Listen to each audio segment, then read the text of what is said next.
Dito, dito. Ano tong grade mo na to? Bakit puro line of 9?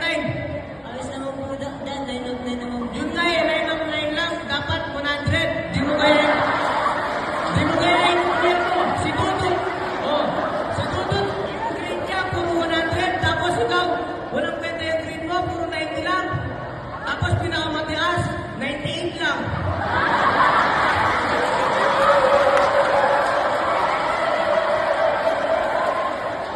Kaya ano na, ganyan talaga pag di nag-aaral na mabuti. Puro eme na yung ginagawa, barkada ang ginagawa dan.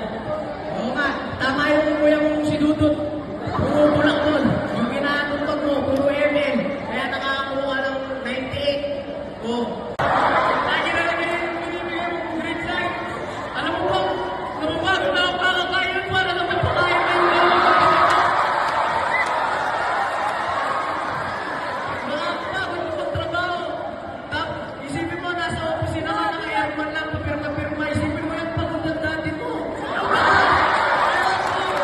Tapos, sa loob ng isang buwan, ang sweldo ko lang 1,000,000. Tapos binibigay sa mo, binili kita ng Ferrari para lang ipambili ka sa tindahan kapag ka maglakad. Tapos binibigay sa mo.